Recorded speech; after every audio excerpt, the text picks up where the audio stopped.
But going back to my friend, the market trader, what he said, well, tell me how that works. And what worked was you could get a franchise license to sell these Mercury 1-to-1s. It was a very, very lucrative franchise.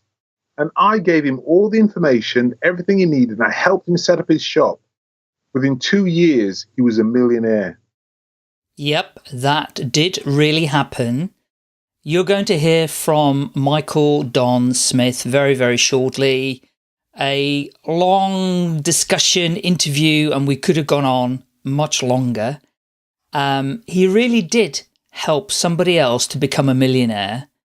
I'm not sure if he is or not. You're going to have to learn and find out what he's up to now.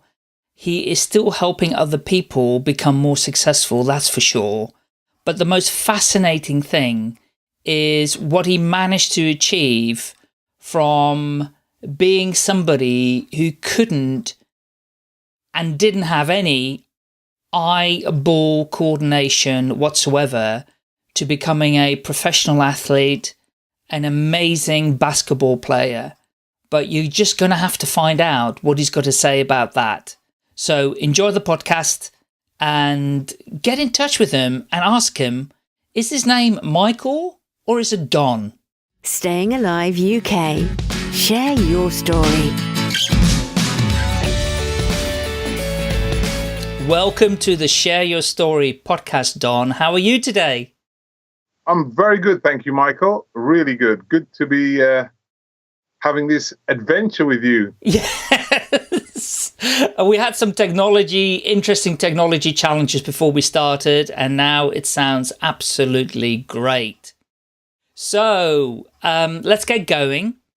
I always start with one question to begin with, and that is for you to share a little bit about your personal life, where you were born, a bit about your education, where you now live, something about your family if you wish to, but you don't have to, hobbies and interests, just so people get a sense of Don Smith, Michael Don Smith, behind the name, the person behind the name and the personality. So over to you, Don. Okay, there was quite a bit there. I suppose I was born in Kingston, Jamaica, in a long time ago, 1961. Came to the UK at the age of 6 and lived in Mansfield near Nottinghamshire. I know it well. Okay, yeah, the East Midlands region, you know that. So an interesting location because, of course, it was a mining village. So, teenager, I really understood what was happening with the miners' strike and Maggie's battle with Arthur Scargill. So I became sort of politically aware quite early. I don't know. I was just left Mansfield and joined the Royal Air Force, where I served for about 11 years. Last 5 years, I was an avionics and aerospace lecturer at RAF Cosford. Wow. And before the lecturing period, I was kind of a semi-professional athlete because in the Air Force, I was RAF boxing, RAF basketball, 4-meter sprinting. So I had a fantastic career in the Air Force. I did a little bit of work separated with playing sports and speaking, which I love. So it was a good career. Sounds amazing. Yeah. It was just, I mean, the Falklands War was going on. I was in Germany partying. I kind of missed all the military stuff and was very fortunate. And I think the Air Force is really important in developing me and creating the professionalism, discipline that I have to this very day. So I'm grateful for that. That sounds good, man. Really good. And did you plan to go in that direction, or what made you want to join the Air Force? I desperately wanted to get out of Mansfield. So there were lots of plans for me to go to university and things like that, but I just wanted to get away from home, get away from Mansfield, get away from everything. And I thought, I'll run away and join the Navy.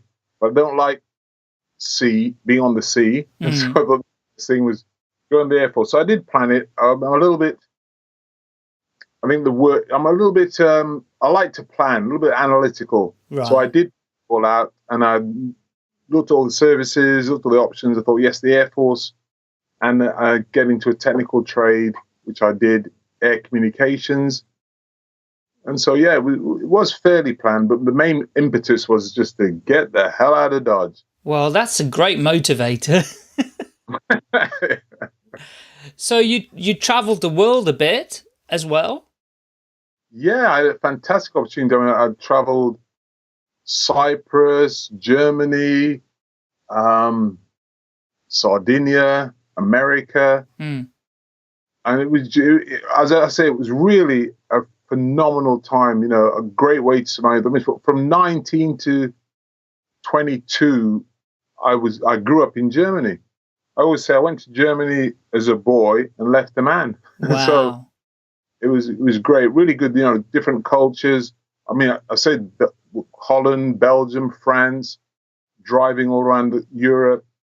It was really good. Very, very, very, very good time.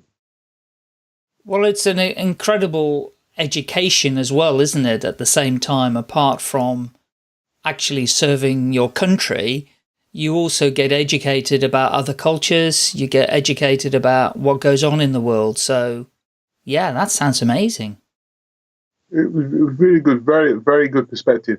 And then when I left the Air Force, again, I just think those of us who've kind of lived, I don't know what the late boomer generation, have seen so much change. And Mm. one of the things is I left the Air Force just as the digital world was being created, literally. And BT was deregulated, and a competitor was created called Mercury Communications. Oh, yes. Yeah, I remember them. Yeah, definitely. And of course, at that time, they were just like the Wild West. I remember the sales pitch for Mercury Communications was, we do everything that British Telecommunications does, but we're 15% cheaper. Mm. But they couldn't do everything that BT did. So as engineers, I was a project manager, and as an engineer looking after other engineers building stuff, we were always sort of creating solutions in response to what the salespeople had sold. It was, I can say, exciting might be an understatement. Oh, God. I know it well. I used to be that person, but in a different industry. Yeah, it's looking back, it's fun, but it's not much fun when it's happening, is it? No, definitely not. Especially as a salesperson when you sold something and then the factory turned around and said, oh yeah, we know we gave you those samples and swatches to give out to people, but actually we can't make it, so you now have to tell them we can't make it. I mean, that was the worst thing. It's really bad. I mean, I remember one situation. I was in Sweden. I was the project manager for the world's first metro fiber optic network. Right. I won't go into details to it, but Nortel Networks, a company working with Lucent Technologies and AT&T. Yeah, know all the names. Yeah. Yeah, they sold this solution, which, and that's like a committee, isn't it? So you've got three different companies in partnership. On paper, it sounds good, but working together was very difficult. Mm. As a manager, I was working with the three companies, the engineers, the client, and the customer, and they sold this metro optic fiber. The client knew it was leading edge, and I thought it was leading edge, but it turned out 3 months into the project, of a 6-month project, they hadn't actually built the optical interfaces yet. It had been sold off the drawing board. Wow. And so I had to bring the engineers from Canada, top guy, I remember his name, Rob. Oh, I don't remember his name. His first name was Rob, and this guy was a genius. The guy was brilliant. And we literally slept in the comms room for 5 or 6 days while he designed and built and field tested this thing at the client site. It was crazy. Wow. That's scary as well, isn't it? It was true. Oh, and okay, if you want to hear a really good story, Of course. I'm sitting there with the board members of 3 companies, the major client, Powercom Denmark. I'll say all these names because most of these companies don't exist anymore. And I had to tell them this fact that the optical equipment, there's an optical analyzer piece of equipment wasn't going to be available and actually had to be built, because I was telling God that I was just telling them the truth. We can't do anything else. We've been putting them off and slipping the dates. And in Denmark, where we had the meeting, was the first ice cream shop in the world, allegedly, but it's not only that.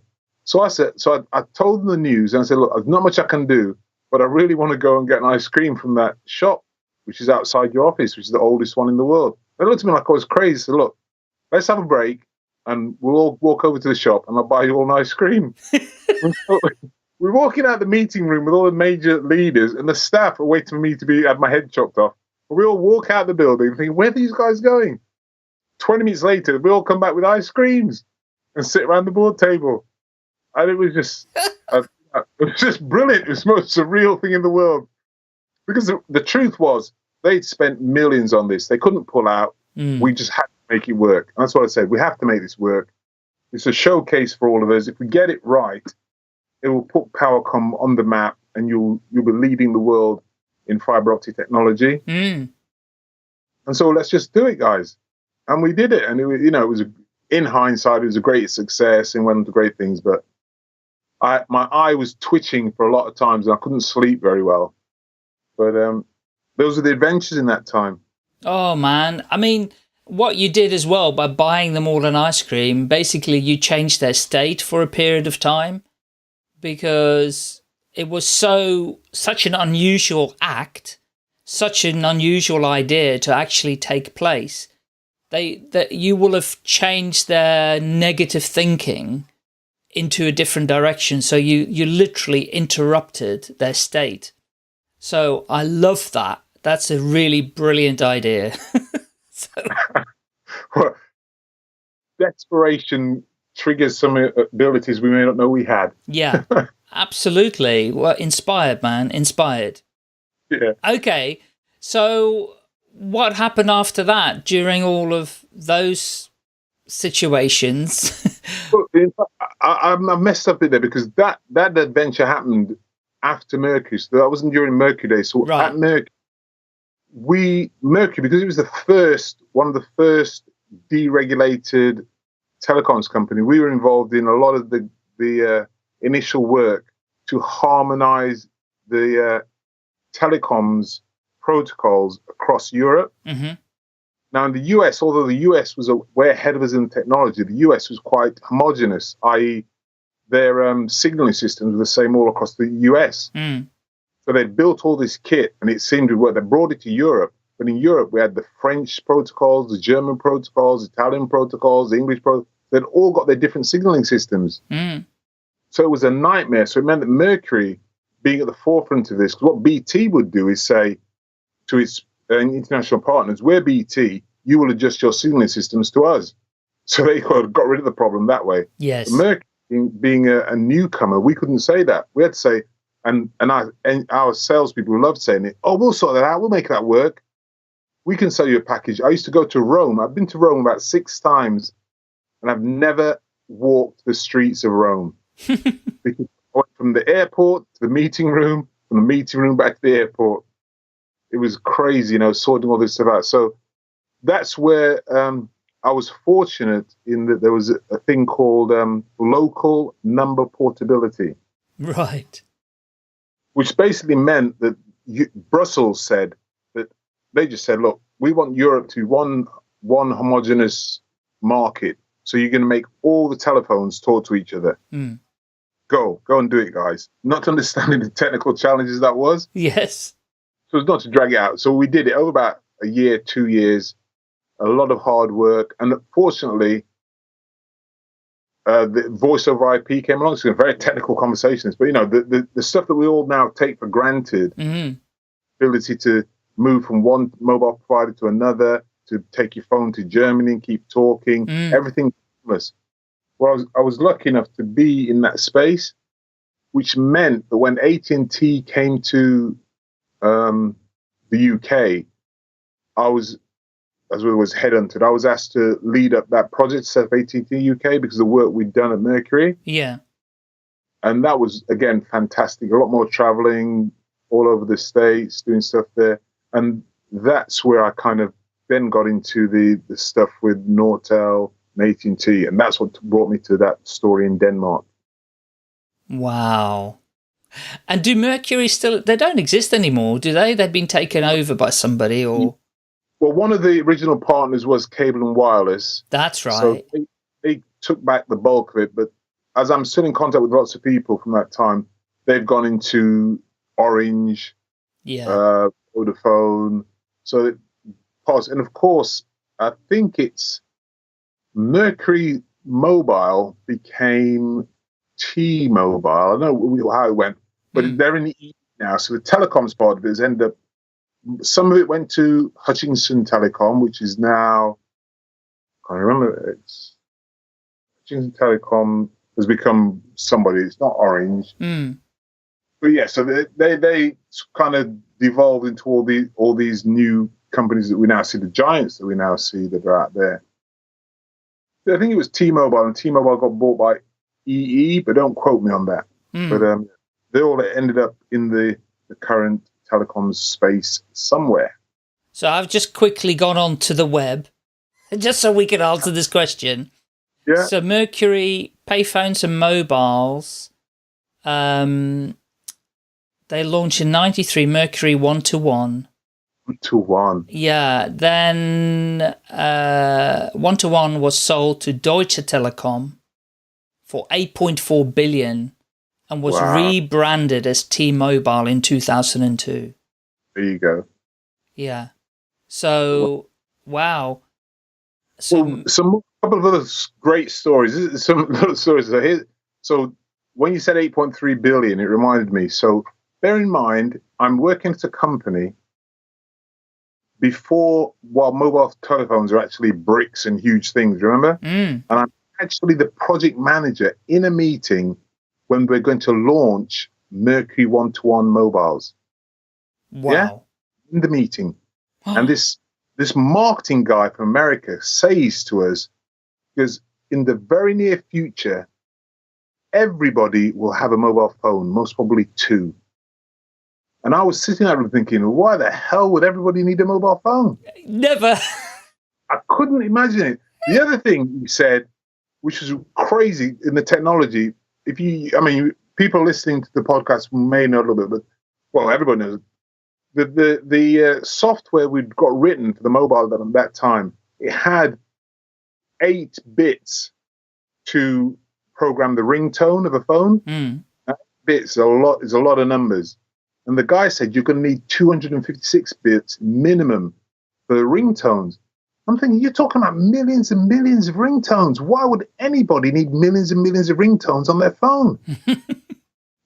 And so these guys were so visionary, they can understand. And now everybody takes for granted that you can put tunes, everything in, but these guys were planning it in the late 80s, mid 80s. So that was the first thing that showed my lack of vision at that time.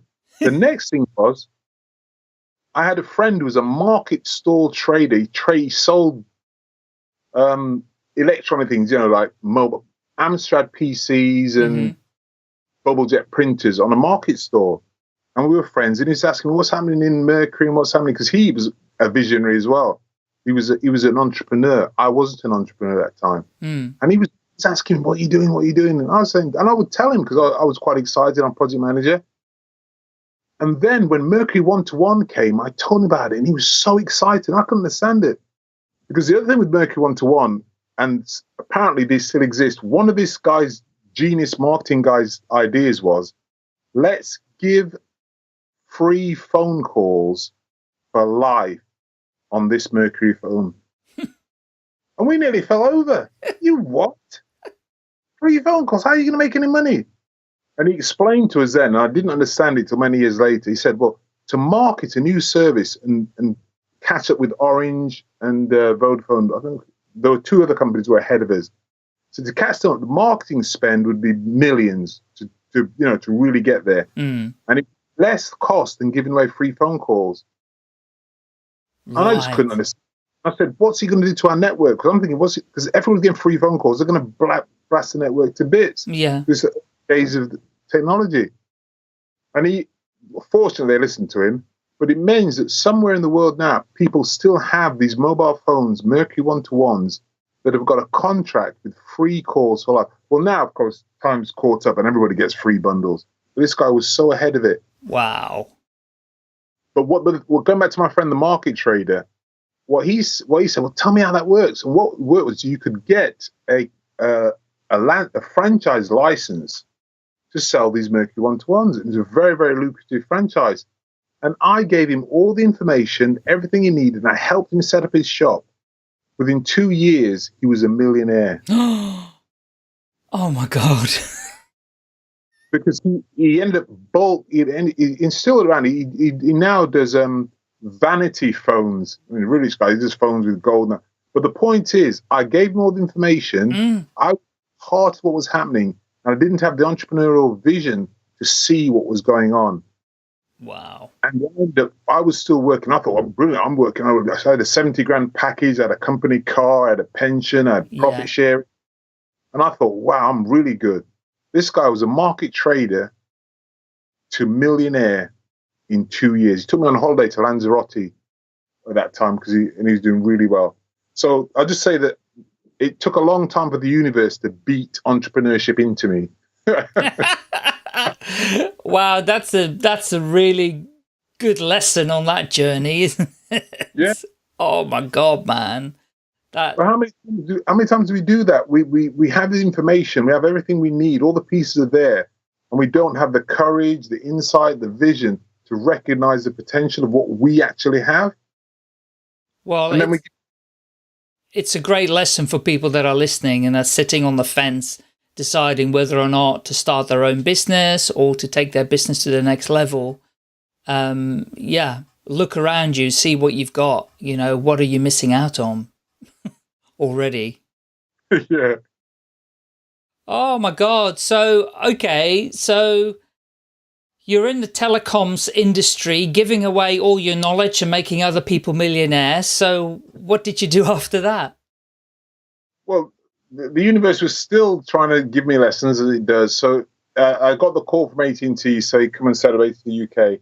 And again, I hadn't decided to be an entrepreneur, but after AT&T was a success, I got a call from another company that was got a client called Nortel Networks, and they needed a project manager for a voice over IP project. In fact, if you ever heard of CETA? No. It's the Society International Telecommunications Aeronautique. Okay. Basically, they're a big telecoms company now, but at the time they were the communications structure for the airlines and the hotels internationally. Right. So back in the day when we had modems that made a noise. Yes. And if you had an 800 baud modem or 96, you were at the leading edge. Yes. Every hotel and every airport in the world was connected for security reasons on this CETA network. And in fact, they had before email became popular, they had CETA text, and they wanted to transform their legacy systems into the new digital system, which is obviously what I was an expert in. So, but the thing so they offered me a contract, had a nice, comfy job with AT&T, director level, the car, the pay, everything, and they made me an offer I couldn't refuse for a 2-year contract, and I jumped, but I thought, okay, I'm going to go for it. And that kind of put me, I had to set up my own company, limited company, and become an independent. Right.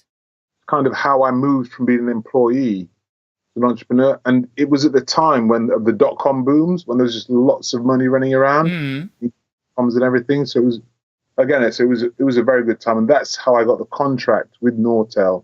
It took me all over the world. I was with them for 2 years, 2 fantastic years, doing lots of great stuff. I've almost forgotten the question now. I got into that one.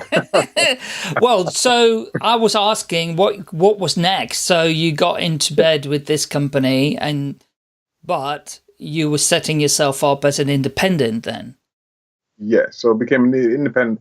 And my first company was called X Tech Limited. X being the unknown and tech being technology. Right. And technology. I remember X Tech. It was fun. I had my little Vista print. It wasn't Vista print. I had my little business cards printed and everything. I felt really good. And I was making good money as well. It was. I'm smiling as I recall this, Michael. Brilliant. So the projects, you just manage projects for them only, or did you get other clients as well? Well, for the first few years, I had them. Then I got picked up by an agency. Again, another thing about my lack of entrepreneurship or my developing entrepreneurship is I still comfortable with selling. So I was very happy to let other people make the sales and I would go and do the work. Yes. I'm sure you understand. You generally get a very thin part of the margin. So, I mean, I was doing okay. I wasn't greedy. So I worked for various companies as a sort of hired gun, which was okay. But after the dot-com crash, I was starting to feel a bit used, because thinking people were getting £800 a day for my time and giving me £350. Yeah. And that just didn't make sense. And at the same time as that, in my personal development, I made a lot. I had a lot of money, a good family, kids in private school, and all that. So I thought I'll take 3 months off. And this was we're into the 90s now. And I took some time. I thought I'll take 3 months off and find out what I really want to do with my life. And so I discovered Anthony Robbins. I went to Anthony Robbins' seminar. Yay. Power Within. And it blew me away. Yeah. Which year did you do that? I'm thinking, it must have been the mid-90s. Wow, you were early then. Yeah, in fact, I'll tell you how early it was. We did one of his early seminars in Wembley. There were 3,000 people in Wembley. And I paid about £2,000 for the ticket. And I remember seeing this guy running. He came running through the crowd. There's 3,000 people, and he's running through the crowd, and the people just either move or get knocked over by this guy. And so, if you imagine running through a crowd of people who are trying to get to you, and he was just like a knife through a bow. I thought that guy has got some incredible energy and power around him to do that. Yeah, the big guy, but still, and he was awesome. And so I learned about NLP. So being me at the time, being the analyst, well, I got to get to it. So I went to Colorado. I studied with Tony Robbins' master trainers, Joe McCullough III, Joseph Williams. Yes. I came back. I was studied with Bandler and McKenna. I was on stage with Richard Bandler. And we had a little fight over a microphone. It was quite fun. And Bandler told me something which I've kept with me all my life. And in a sort of a private moment, which I was fortunate to have with him, and I was trying to pick his brains, and he said, the number one thing in life, Don, is to remember there is nothing new under the sun. Correct. Whatever you hear, try and find the original source of it. Go back, dig deep and find the original source, and you'll really understand that there are so few new things. It's all rehashes of older stuff. Yes, I totally agree with that. Yeah. And that, of course, we had that conversation earlier about the hero's journey. And when you do that, I've learned about Jung, you go back and you see things now like disc theory and Myers-Briggs, and you find it all goes back to Jung, and Jung goes back to the I Ching. It's all the roots. If you find the roots, you understand how to develop your own concepts rather than trying to develop the stuff that people have already adapted from the original. Yeah, I mean, I recently, there's been I'll just interject slightly whilst you'll gather your thoughts, maybe have a drink of water or something, but I recently wrote a tiny little blog post that was inspired by a previous guest on my podcast called Rebecca Bell. And she was challenging the fact that people give themselves titles like thought leader, influencer, visionary. And there's been like a massive kind of discussion. I think it's got like nearly 140 comments on it, like 800 likes on this particular post on LinkedIn. Some really interesting perceptions of people and what they're saying about it. And I was inspired by it, so I wrote a tiny little blog post on it. I did ask Rebecca permission if she was okay with it, and she said she was, because I didn't want to regurgitate what she'd done. I just wanted to give my own spin on it. And I actually, one of the sentences I came up with was basically, if people really want to say what they're doing today, they should really give credit to all the teachers that have taught them the information that they know today and say, thank you for the lessons, because I know that everything I've learned since birth is something that other people have taught me, because that's the only way I've got my knowledge today. And yeah, some people, obviously, we were talking technology and telecoms. There are some people that innovate and create something technology-wise, but only because they take something that already exists and goes, why don't we do this with it? Or why don't we, change it in a way that is different? It's a little bit like the digital postcard we talked about earlier. It is not new, but I just try and do a different spin on it so that it looks a little bit different when people receive it. So, so yeah, you're right. There isn't, I realize that there isn't that much new stuff around. It's already existed in some way.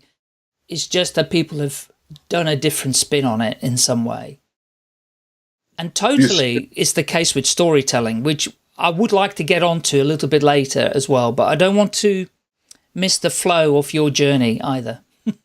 Oh, no, but what you've just said there, so I think this is, let's just go out of sequence a bit, because you've just inspired me again, or you just reminded me of what you just said. So this is a bit for later on. So what I'm doing now, one of the things that people are saying is the biggest, greatest innovation since the history of man, the most fantastic things that have happened, is obviously Bitcoin and blockchain. Yes. And if your listeners haven't heard about it, they will hear about it by the time this podcast comes out, because it's in the news, it's everywhere now. People are talking about this because it's risen to such a huge price so quickly. Yes. It's a brand new technology. Well, in fact, it's not new. The reason I got into Bitcoin, I'll tell you about that a little bit later, or the technology, was because I recognized the encryption was basically some stuff I worked on when I was teaching avionics in the Air Force in the late 80s. Oh my God. And so public-private key encryption, and in fact, the theory of it goes way back to when they were actually doing codes before the First World War. Into the Romans were using different types of ciphers.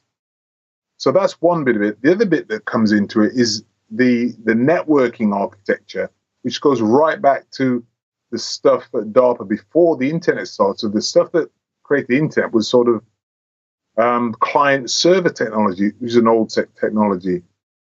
So I won't go too far, but the whole point is what they've done is they've found 4 older, some ancient technologies. They've used the power of the modern computer to speed it up and accelerate and expand it. And so this new thing is just a souped-up version of some really old stuff. I just wanted to add that to illustrate the point that you were making. Yes. And that's a good thing, because a friend of mine, Des McCabe, says, harvest. Now there's so much stuff out there. If you're trying to create new stuff and be a thought leader, why? Look at the bookshelves in most people's houses now, but they've got 10, 20, 30 books they haven't read. And they certainly haven't read them 2 or 3 times to get, because if someone's got a 600-page book on, I don't know, anything, on speaking, on technology, and you read it once, you're trying to tell me you've read that book once and you've gathered all the data in it? Never. Yeah. Never. Never. We information is like a field, and we're constantly planting it, buying new bits, downloading this, and we get all this stuff, and we don't go in and harvest it to get the actual value, the full value. So that I'm very much into that now, looking at my own history, looking at our own experiences, and as storytellers, as speakers, that is such a rich field to get stuff from. So why you don't have to claim to be original. Just be very, very good and add really, really great value based on what you've learned and what you know already. Absolutely. Yeah. And because everybody is unique, you will put your own stamp on it. So the same words, and I always say this by all of the teachers that are out there, like whether it's Tony Robbins or Wayne Dyer or Byron Katie or any of the teachers that are out there, you know, essentially the message is the same. The underlying message is the same, right? But they are delivering it in a different way that the student who's listening to it will resonate with the way they are communicating it. So when people that are listening to these teachers, they are hearing a story from them or an approach that will resonate with them, that they will go, actually, yeah, I can buy that. I can connect with what they're saying. But they may listen to somebody else, and that other person, what they're saying, they may not resonate with him or her because it doesn't speak to their, whatever you want to say, you know, their intellect, their psyche, their soul, their heart, whatever. Because people have just come with a way of communicating it slightly differently to somebody else. So I think because we're all unique, and this is the same with the podcast, you know, all the interviews that are on there, some people won't resonate with everybody on the podcast, but they might listen to yours and go, actually, Don is making complete sense. I totally understand where he's coming from. I really need to absorb what he's saying. That's my view anyway. Yeah. And that's what I teach as well. I always say that everyone was born an original, authentic, and they're never, ever going to be another one like you. Therefore, your perspective, your view on the world is totally unique. And we know there are at least 4 separate archetypes of human beings, but we know that there are then combinations of that 4, then going to an infinite number. So there will be people that you resonate with. I always use cars. I think, who the hell would ever buy a Mazda? It's just a item. Yes. When there's BMWs and Mercedes out there, why would you buy a Mazda? But there is a Mazda car fan club of people who love Mazdas. You know, they created the Wankel rotary engine. And some people that technology. So yeah, we should all be comfortable. And in fact, I would almost say not even comfortable, but accept that it's impossible for you to retell someone else's story the way they did. The minute you start saying it, you add your touch to it. And the key is to be honest about that. Share, as you said there, share the origination, share where it came from. I got this from Wayne Dyer. It inspired me. Wayne Dyer said this. And your spin will be totally different. In fact, as another story, when I was sort of learning my trade as a speaker, a couple of big things I learned from these guys was I used to try and memorize anything I was going to do on stage. Yeah. Because I had this idea that if you were reading from a paper or reading from a script, you weren't really professional. Yes. And then I saw Wayne Dyer in one of his lectures, and he read a poem. It was A Cookie Thief. Worth looking up for anyone who doesn't know that. And he read this, and it was brilliant. And I thought, and it was just a simple thing. I thought, my goodness, you don't have to memorize it. You just have to bring it up with you on the stage and read it. He did that all the time, didn't he? He had pieces of paper, and he would just pick up a piece of paper and read from it. And it was somebody else's information. Yeah. But because he was saying it, people took it on board, you know? It's like a song, isn't it? You have singers who do cover versions and destroy it. And then I think it's you two, the song, Search for the Hero Inside Yourself. Yes. And somebody else did it. I forget who it was. Beverly Small, Scream Small. The lady who sang it, Bono said, my goodness, that's why I wrote that song, for her to sing. Yeah. Very interesting. Yeah. It's very interesting to look at songs in that way, because that's effectively what people are doing when they're sharing their information. They're singing from their voice, from their intelligence, from their brain, what it is that they're sharing with people. And, it's having, at some stage, and I guess in a roundabout way, this is a message to people that are listening about, wanting to start their own businesses. When you start your own business and you are then sharing what it is that you can provide the world, that's exactly the same thing that you're doing. And it may already be something that somebody else is doing, but it will be unique and different because you're doing it in your way. Perfect. Just following again on that theme, we're having a good little jam session here, but following on that theme. Yes. In Birmingham, where I'm based, they have the Jewellery Quarter. Yes. A tremendously successful region in the UK. And I believe, again, don't quote me on it, but more wedding rings, diamond wedding rings, are sold from that area than anywhere else in the UK and probably in Europe. Mm. If you're into jewelry, diamonds, gold, you set up your business in the Jewellery Quarter. Now, previous thinking might have been, I don't want to go where everybody else is selling diamonds because there'll be competition there. Mm. I need to go somewhere where they don't sell diamonds. And it's the same with markets. You go to a marketplace that has a theme so that you as a consumer have a great deal of choice. So actually, having your competition close to you is really good, because once you understand the concept of abundance, there are so many people out there. It's very hard to get a monopoly. Yes. Where things are art and unions. Obviously, if it's a commodity, then you can get a monopoly. When you're talking about expressions of your individuality as a human being, jewelry is a good example of that. You actually don't want the jewelry the same as everybody else. You want to express yourself. So if there's an industry, and all industries can do this, you find that Apple with the mobile phones, they've just decided to be a premium brand and charge a premium price and go for it. And so you can always, by embracing what's out there, but then putting your own spin on it and taking it to a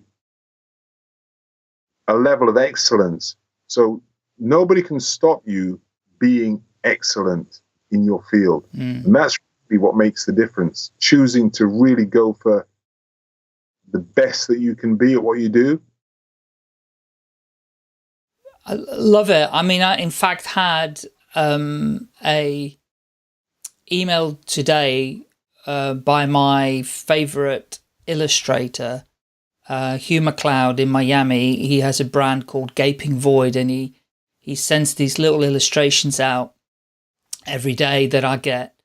And what he said, he's actually referenced somebody else in this email that I received today. He was talking about somebody called Jeff Maystruck, and his quote is how to outcare your competition.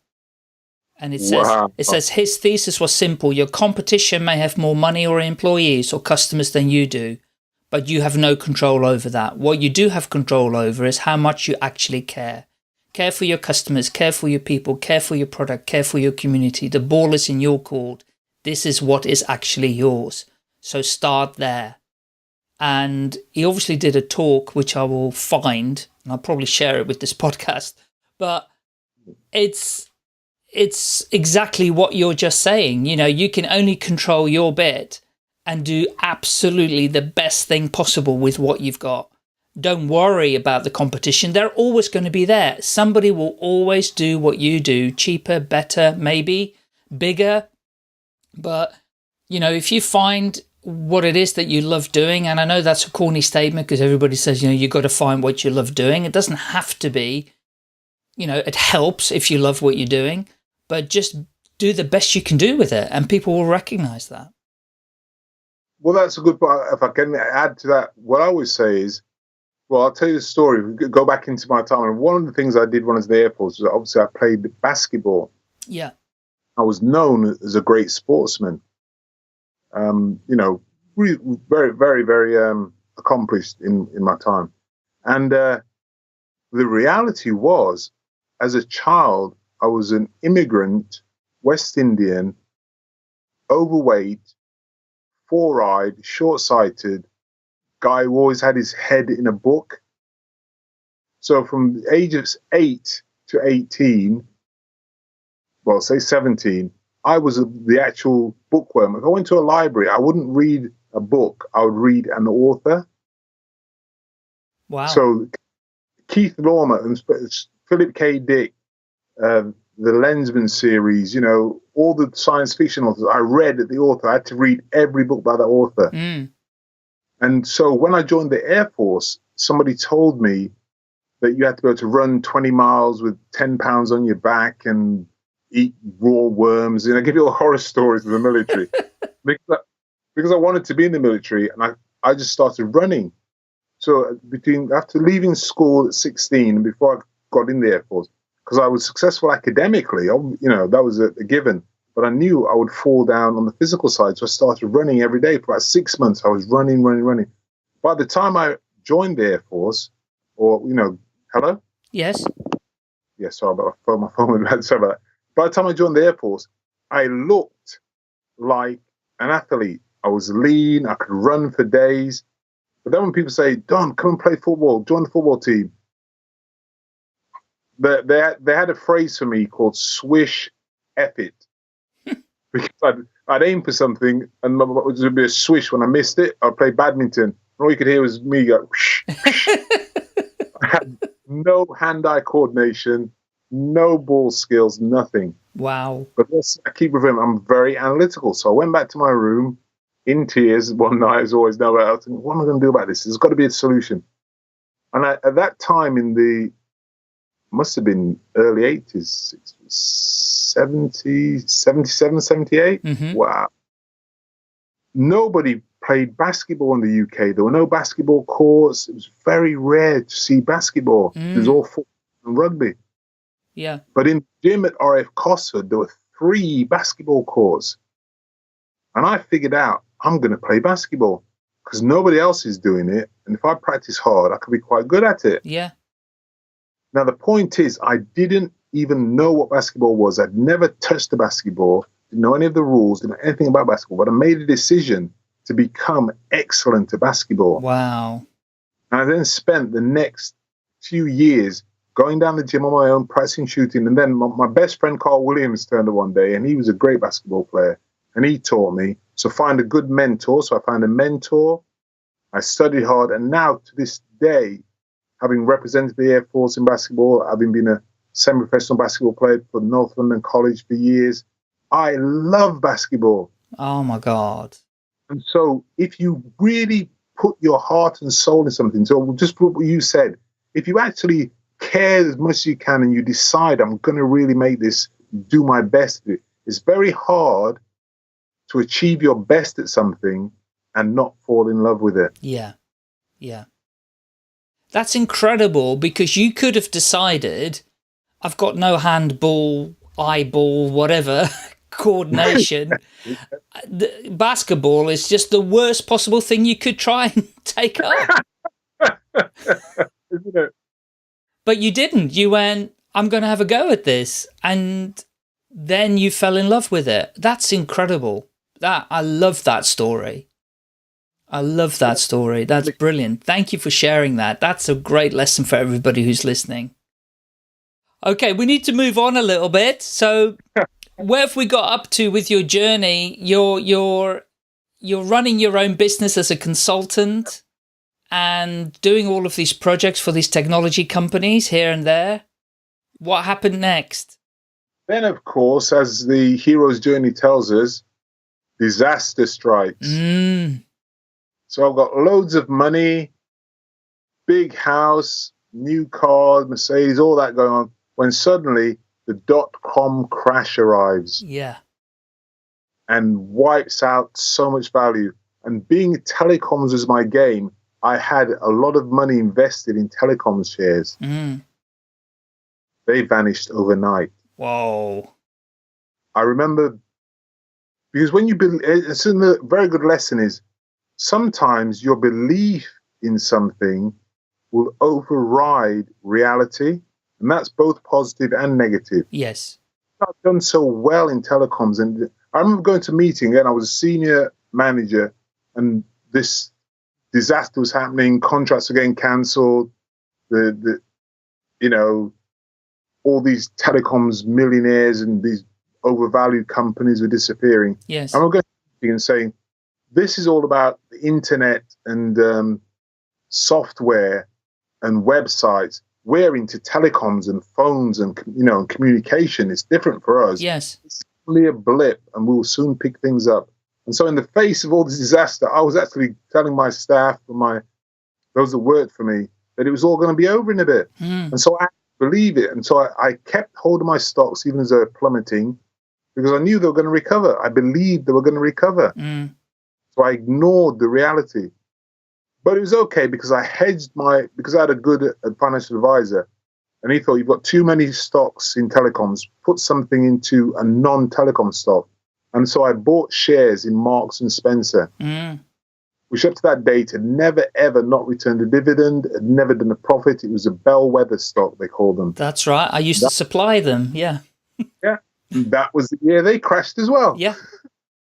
So it was like, wow. And then to make matters, the third sort of whammy was I'd gone on a 3-month holiday to learn about personal development and follow Anthony Robbins. Yeah. So I didn't even have my eye on the ball. So when I came back from my little sabbatical, literally my money had gone and my career had gone. Whoa. So I had no choice because I'd spent a lot of money as well on my training. So I was an NLP master practitioner. I was a speaking dynamics qualified professional speaker. I was in this whole new world of training and personal development. And you know what? I didn't even mind the money had gone, because I kind of discovered I also weighed about 19 stones, because the other part of living that good life and doing, being the project manager, running all these events, I was living in hotels, I was having curries and beers, and my health was falling apart. So that disaster also gave me a chance to sort of reinvent myself as a professional speaker, motivational speaker. And soon after that, I got a gig with Specsavers for 2 years as their motivational speaker, because all Specsavers franchises have to carry out at least one annual event to motivate the staff. Yeah. So I did that. So in hindsight, it worked out. It was a lot of pressure at the time, but that's how I kind of moved from being a technology guy into being a soft skills guy. Wow. Great. Well, I guess if you hadn't prepared yourself emotionally in a way with all of what you learned through the personal development side, you perhaps wouldn't have been able to have coped with the disaster that struck. So your state and mindset was very different when it did happen. Absolutely. It must have been. So obviously there was a reason why you went on that journey, to prepare yourself for the news that you got when you got back. Yeah, but it's amazing. It really, really was. At the time, your world is falling apart, and I was thinking, okay, well, and because I'd been doing all this Robbins stuff, and if you got a big enough why, and all this, and I had to apply it. I didn't have a choice. It could have sat. There's a term called shelf development. Yes. You'd get the books and things, you don't use them. Well, I didn't have any choice. I had to take the stuff that I'd learned off the shelf and use it to feed myself and my family. Yeah. Very motivated. I had a big why. Massive, massive. Okay, so moving on from there then, you're still doing that today? Yes, although it's certainly developed. So I guess what happened was I still wasn't an entrepreneur, because I was going out to look for people to work for, whether it be a Specsavers, whether it be the local authority. I got into third sector. which is a voluntary community sector and charities. But I was still really finding somebody who was making sales that I could work for. Yes. And that was up until maybe even till quite recently, 10 years ago, when I suddenly started thinking, what I love doing is speaking and presenting. And I've actually been doing it from I was in my early 20s in the Air Force, because as an instructor, you were standing in front of people speaking and presenting. I thought, well, that's really what you want to do. So how do we make that into a more concrete way of what you're doing? And I suppose it's taken me sort of 10 years to get it right. But I started with speaking dynamics, doing a lot of speaking training, peak performance. I'd skirt around the edges. So I'd be doing peak performance, leadership training. I taught marketing and things like that because it was speaking. But then I realized quite late recently that actually I just want to teach people how to speak and communicate. Yes. And that kind of brought it home to me was that if you go onto LinkedIn, Facebook, anything where people are networking, everybody has got a professional speaker and author in their title. Or maybe not everybody, but a lot. A lot. And then when you listen to them, you think, well, two things. You're okay. You're an okay speaker. But you're not a good speaker, actually, because anybody in this room, one of the things I say at my courses is anybody in this room a professional speaker? And a few people put their hands up. And I say, you should all be putting your hands up, not professional, public speaker. Because the whole point of speaking is to do it in public. Yes. If it's you don't have to speak because you can hear yourself fine without speaking. So we're all public speakers.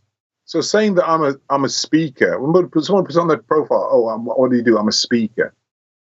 Well, unless you're actually even fortunate to be mute, we're all speakers, aren't we? Yes. Yes. So why put? And the other thing is, when I was certainly young, and perhaps when you were young, if a cameraman came to a passerby in the street, they'd run away before they let a camera crew film them. They were scared of it. And there's this old myth that speaking in public is the number one fear. And I know some organizations still use that in the marketing. Yeah. Well, it's just not. It's not. Everybody wants to have their 15 minutes of fame. Yes. Everybody wants to be on YouTube. Everybody wants to get. So when the camera comes, people are running because they want to be the next Jade Goody. Well, not getting cancer, sorry, I want to be careful. But the next ordinary person who becomes a celebrity. Yes. And that's their claim to fame. They're a celebrity. Certainly youngsters, anybody under the age of 30 has no problem speaking in public. No. In terms of fear. So I think we need to readdress that statistic. However, can they speak professionally in a constructed manner with an outcome in mind, with purpose? That's a different story. And so when you're listening to people, you find they can be animated and they can get you listening to them. But would you listen to them 2, 3, 4 times? Would you go back? Would you pay to hear them speak? Well, no. So I really think that what I've learned on my journey is that I've learned in the military, tell them what you're going to tell them what you're telling them, tell them what you told them. That was the military methodology. Then in the corporate world, it's all about results, outcomes. You've got a call to action at the end of it. You've got to speak because you're selling something or you're trying to move people to action, which again is Demosthenes. There were two, you go back in time, so Demosthenes and Cicero were two speakers in the time of the Romans. Yes. Cicero was the lawyer. Well, they were both lawyers, but Cicero was the orator. And he had beautiful words, beautiful language. He could win an argument with anybody. And he loved it. He would take arguments and he'd have the logic and the syntax and the structure to beat down the person logically. Yes. Demosthenes was a stutterer. The famous story is he went down to the beach with pebbles in his mouth and tried to speak against the tide. But what they said was Demosthenes could connect with people. He could influence them. So somebody to entertain you, you would get Cicero. But if you wanted somebody to talk to your troops before they went into battle, you'd call Demosthenes. And this is the this is the key difference. There are speakers out there who are entertainers and educators. But what about the speaker who can actually get into people's hearts and share with them a message that will move them to action, real action, commitment? And that is kind of what I'm trying to do and trying to develop right now. That's where I think my journey's brought me to. And would you agree then that one way of helping people move to taking action or, getting inspired by a speaker is that if that speaker has a good way of sharing stories or telling stories? Well, absolutely, because the story is where it all began. This is the I Ching, this is the human beings around the campfires for millennia have shared stories. And the story form, if we look at Joseph Campbell, is an archetype. Jung talks about the 4 archetypes. So it's wired in stories, storytelling, the story form is wired into our DNA. That's why thousands, millions of people all over the world go to theatres and sit in the dark, really quiet, because the films are getting longer, aren't they? Yes. 3 hours at a time. And they don't even move out of the seats. You don't see people even going to the toilets. I've been in some long films and nobody's talking.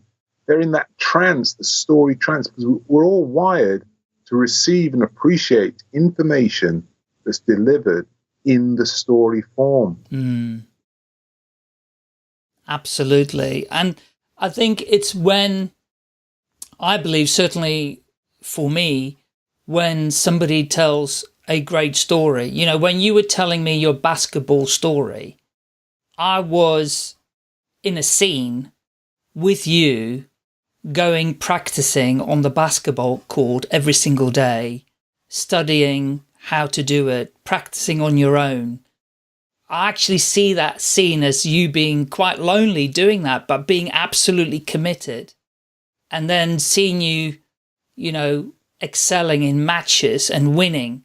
So when you were describing it, I was coming up with a whole load of images in my head, which were probably totally incorrect. But I have to do that to make the story real inside my head. So when people, the greatest speakers, when they are telling stories to their audiences, and of course comedians are the best at this, because not only do they tell great funny stories, but they tell stories that people can relate to because they've experienced it as well. So there's like a double whammy. It's funny and actually you've done this. So I'm telling you actually what you're already doing, but I'm saying it in a comical way. And which is even harder to do. Of comedy is even, we'll go to another level. But I totally concur with what you're saying. And nowadays people are still so corporate in the way they explain their message, whether it's in the digital social media world, where they become so corporate and people are writing in the third person instead of the first person, and they don't share the information about themselves in a way that people can absorb and actually be touched by. So, brilliant. I love it. And thank you so much, because you've inspired me, a higher level in terms of my approach in storytelling and helping people with that. So thank you. Big thank you to you for that. Pleasure, and I appreciate your appreciation. Okay, so the speaker, every business owner, wannabe business owner that is listening, they need to hone their skills in terms of speaking. I 100% agree, and they need to become better storytellers, online and offline, whenever they touch anybody in the physical world or the digital world, tell better stories. And all of us, you, Don, me, Michael, we all have to get better at it to literally, in this busy world where we're in overload, we've just got to get better at it. So where do we go from here? So what are some of the projects that you're working on now? And do you feel on your journey now that you've become more of an entrepreneur than you thought you weren't? Well, yes, I think somebody incorrectly told me that entrepreneur meant to enter anew, which is not the right description, but I liked it. And it was this idea that the entrepreneur is not afraid to go into a new space. In fact, they're looking for a new space all the time. Yeah. And that's what's challenging, because we don't like change. We think we like change, but we're comfort seeking, habit seeking creatures. Yes. And I think we live in a society now, in a time now, when change, as you know, it's a cliche, change is getting faster and faster, but it really is. And people are building companies, building structures, building businesses they know will not be here in 3 years' time. But you can't avoid doing something now, knowing that it's not going to be here. And in fact, it's always been that case in nature. Jim Rohn, the great storyteller, talks about the 4 seasons. Yes. And he says, you will always be spring. After spring, until you get your own planet, will come summer. And after summer will come autumn. After autumn will come winter, and then it will start. There's nothing you can do about it. It's, seasons are moving so fast now. You've got to be entrepreneurial. You've got to be diligent. You can't wait for somebody else to figure something out and then copy them, because it won't be there anymore. You know, you've really got to do that fast. So I think a friend of mine, Thomas Power, coined 2 phrases: closed, selective, and controlling, and open, random, and supportive. CSC and ORS. And the previous world, because it was slow, you could find something, discover it, the market, you'd find an untapped market and guard it and rinse it for all it was worth before anybody else found out. So you'd be closed about your information. You'd be selective about who you shared it with. And you'd control how it was delivered. Yes. So that was your power, being closed, selective, and controlling. But with the internet, if you say to me, oh, I met this guy who does the stuff, I'll go and Google him and I'll get that information. That's why children are so obnoxious now, being politically incorrect, because they don't need adults. They can just talk to their phone and ask the question. So they feel very powerful.